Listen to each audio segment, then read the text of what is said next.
A warm welcome to Diplomatic Channel. I am Amarachi Ubani. This week on the program, we have our own review of the U.S. presidential debate between Vice President Kamala Harris and former U.S. President Donald Trump. Americans have been reacting since the debates, some lambasting the moderators for fact-checking the former president more than the vice president and being biased, and some accusing the vice president of spewing some lies over immigration, abortion, and the current wars in Ukraine and Gaza. The candidates have moved on from the debate now, heading back to the campaign trail, seizing every opportunity to convince voters they are the right person for the top job. The U.S. Vice President Kamala Harris was at the Phoenix Awards dinner in Washington, D.C. Saturday night, emphasizing the importance of protecting democracy and civil rights in the run-up to the November election. She'll be in Pennsylvania, Michigan, and Wisconsin this week as her campaign focuses on spending on the Blue Wall states. Her counterpart, the former Vice President Donald Trump, was in Las Vegas, where he received the endorsement from the Las Vegas Police Protective Association. His running mate J.D. Vance stopped by at a local bar in Greenville, North Carolina, ahead of the East Carolina versus Pelican State football game. Trump is headed to the swing state of Michigan this week and then New York. Later on in the program, I'll be reviewing with international affairs analyst Curtis Adigba the debate this past week and what Nigeria can learn from it. You're watching Diplomatic Channel. Let's make a quick check on other discussions in diplomatic circles, and we'll be right back.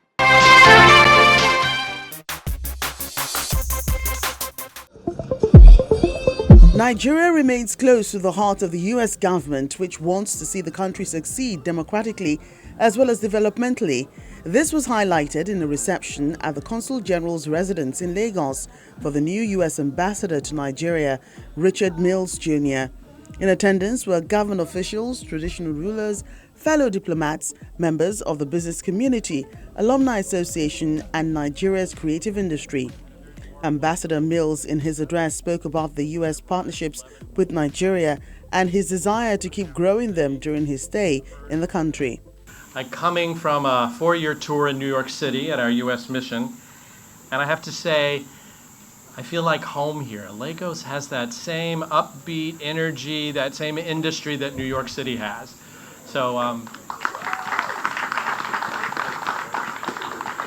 I am very excited to be here for what will be the first of many trips to this very vibrant, very exciting, very economically and culturally important city. I don't need to tell you that Nigeria, the largest economy on the continent, the largest democracy, an anchor state for the future of this continent, is an important partner, and the United States wants Nigeria to have a bigger role and a bigger voice in world affairs, because we share the same values, we see the world in many of the same ways. So I'm very happy to be here at the instructions of the Secretary of State and President Biden to help encourage Nigeria to step up and speak loudly, can speak frankly to us. We're friends. Friends can sometimes be frank and feisty, but always we know that Nigeria and the U.S. are in the same place and look at the world the same way.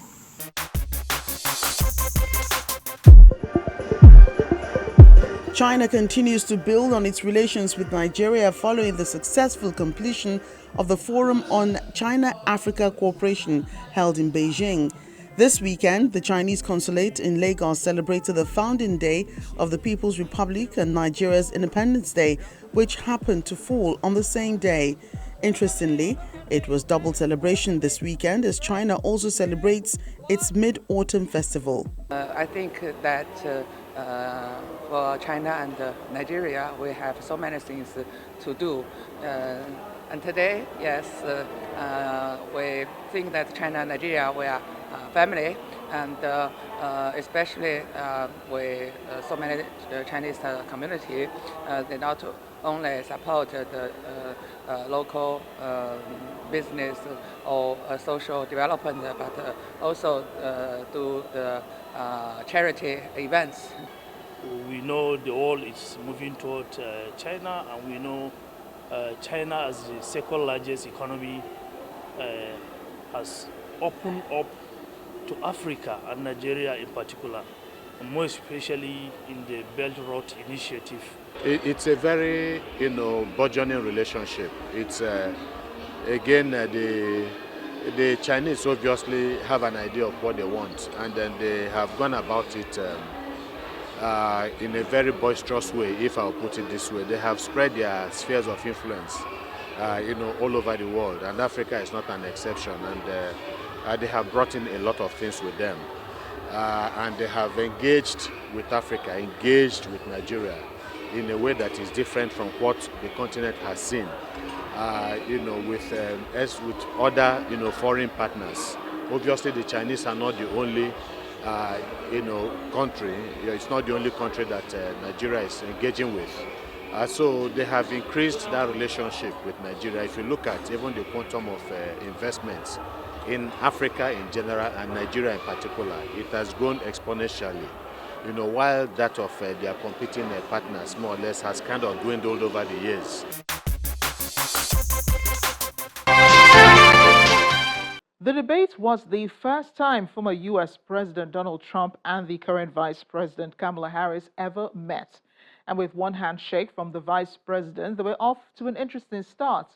After the 90 minutes of our question and answer, the former president said he thought this was his best debate. I really don't know. I just say, all I do is say the truth. I say the truth. If I lose votes or gain votes, I don't care. But this was my best debate. I thought it was very good. I thought she was very weak on foreign policy.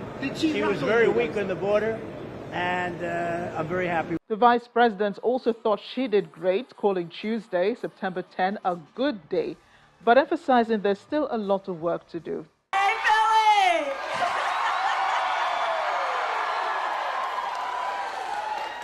All right, so you guys know how I am. Okay, today was a good day. We got to work tomorrow. We got 56 days to go. We got a lot of work to do. And let me just say that I think we all know that tonight was a night that highlights something that you all have been working so hard on. We have folks here who have been knocking on doors. Well, you know. The broadcast attracted over 67 million viewers around the world. It's, however, not likely to be a rematch, as the former president said on his Truth Social platform. There will be no third debate. Remember, Trump has debated both President Joe Biden and now Vice President Kamala Harris.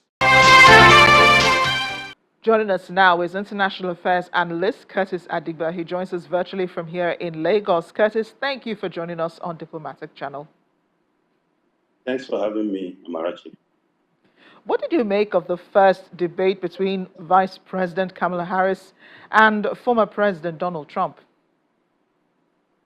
So it was quite an interesting debate, given the fact that it came riding on the back of the first debate between President Biden and Trump. Kamala Harris needed to reintroduce herself to Americans. Of course, they know her already as the Vice President of the United States. But then she had been framed and characterized as an extremist, a San Francisco liberal, a DEI hiring. In other words, diversity, equity, and inclusive hiring. She's not qualified to be Vice President of the United States. So it was an opportunity for her to reintroduce herself to the American people, that she got to where she is through hard work, mistaken hard work. So for her, she had specific purposes. One, reintroduce herself to the American voting public. Two, draw a clear difference between her and the opponent, Trump. Three, prove that she can be president by staying calm, by understanding the issue, and by being strong in her views and opinion. And then she also needs to prove that she is the Vice President of the United States and she's not running away from the record of the administration. And the fifth thing she achieved in that debate was to try and make the contest a choice and not a referendum. Because, as the incumbent, she has got records to defend. But she cleverly stepped away from that record, even though she could defend the record. and tried to make this a choice election between her and Trump, trying to paint Trump as unhinged, unfit, and unpresidential. And I think she checked all the boxes. Yeah, but you know, people say that she really hasn't deviated from the particular administration that she belongs to. She really hasn't said anything different that she will do, anything different from what the Biden administration already is doing. She hasn't been able to make that clear distinction yet. Amarachi, I think she's proud of the record of the Biden administration that she is an integral part of. So she's not running away from that. But again, we must also understand that the vice president in every democracy is a supporting cast. You don't have the total executive power. You only exercise what is given to you by the president. And so she's not running away from that record. But in the course of the debate, you heard Kamala say to Trump, I'm not Joe Biden. You are running against me, not Joe Biden. And so, in as much as she tries to hawk the record of the administration, she's also telegraphing a clear message that she's her own person and she intends to do what this administration possibly couldn't do. Right. Now, those who love the former president, those who support him, say that he was not given the opportunity to make, plain his policies. They say he was fact-checked throughout the debate, and the vice president wasn't, that the moderators were biased against him. It was a case of 3-1, and I've heard this controversy or this argument in many news circles. They say this is the reason why he could not perform at par in the debate. Which of these comments do you agree with? I don't agree with anyone. First and foremost, the rules were not changed in favor of Kamara. They were all given 3 minutes and then 2 minutes to rebut and 1 minute to respond, right? And if you look at the time both of them spoke, Trump spoke for 42 minutes and 52 seconds against Kamara, 36 minutes and 32 seconds. So the whole idea that Trump didn't have the opportunity to lay out his programs or speak to his vision, that's not correct. Number two, again, the issue of fact-checking is only necessary when the moderators have the view that you are lying. In the first debate between Trump and Biden, pundits said Trump told over 100 lies. That, of course, put these new moderators, David Moore and Lindsey Davis, on notice that they needed to watch Trump and the things he's going to say. Now, if Kamala was not telling lies, if she was lining up the facts as they are, there was no need to checkmate her, to check her facts. You understand? So this whole idea that the moderators were against Trump, I mean, it's just part of the conspiracy theory. They just have to find reasons why Trump didn't perform well in that debate. Now, we didn't hear that in the first debate between Trump and Biden. You know, when Biden was a bit like lifeless, you know, looking like he was so tired, he shouldn't be in that debate, and Trump was very forceful. You hear all kind of conspiracy theory when Trump loses anything. You know, and he lost the 2020 election, oh, it was rigged. And now, of course, you're also hearing that Kamala wore earrings that have Bluetooth capabilities, and that someone somewhere was sitting and giving her the answers. I mean, so this is just the same red herring you hear from politicians. I find that many Nigerians, this part of the world, and many Africans also seem to be in favor of Donald Trump being president of the United States. And I know that this stems from the evangelical support they received the first time he ran for president and won in 2015. They believe the Republican policies are more conservative, that they're more inclined to their Christian beliefs. Is it true that the former president really did uphold these principles and is even considered more godly than his Democratic opponent? So there are so many reasons why Nigerians, and by extension Africans, prefer Donald Trump. First of all, you know, we Africans, we love strong leaders. We love leaders who have no respect for guardrails. They just want to go there, bulldoze everything down, talk down on their people, you know. As the president of the country, you are the commander-in-chief as well as the empathizer-in-chief. And so when you hear people say Trump is more godly than Kamala Harris or Joe Biden, I ask them, what metrics are they using? Let's look at the two candidates, for instance. Well, my religion teaches me that marriage is holy and that the man should keep his marriage. Trump has been divorced 3 times. Trump has declared bankruptcy 4 times. Trump has been convicted for sexually assaulting a woman in the dressing room of a New York fashion outfit, Bergedorf Goldman. Trump has been convicted on 34 felony charges for patronizing a porn star, Stormy Daniels, and paying her hush money and denying it. Okay, so how godly is Trump compared to Kamala Harris, who is also a Christian? Trump, of course, says at Liberty University, when asked if he had ever confessed his sins to God, he said he has no sin, and that he never had a reason to confess his sins to God. That's the central plank of Christianity. Trump called 2 Corinthians 2 Corinthians. So he held the Bible at the church upside down, telegraphing that he is the Christian person. Listen, this is all about hypocrisy. It's not about godliness. And let me tell you that this is not happening in Nigeria alone.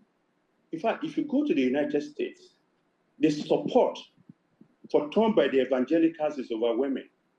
Yeah. And you cannot just explain that fact, except you come to the conclusion that these guys are marinating racism through religion.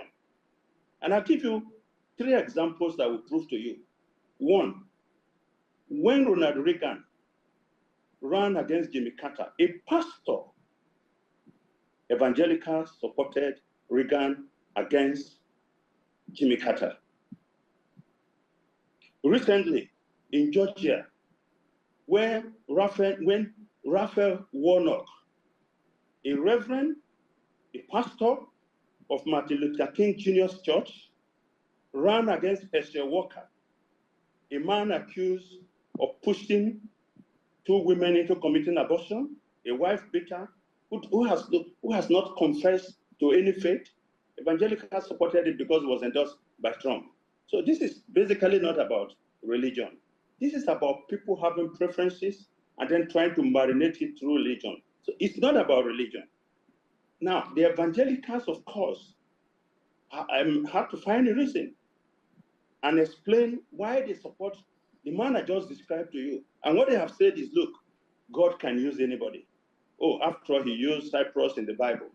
God can use anybody, no matter what they have done. And the question would then ask, why is it then impossible for God to use Joe Biden or Kamala Harris?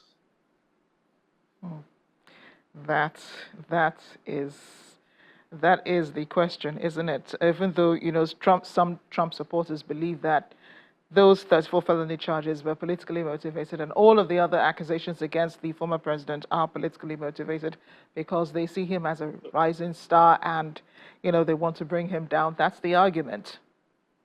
Yeah, Amarachi, he said that the Justice Department was weaponized against him.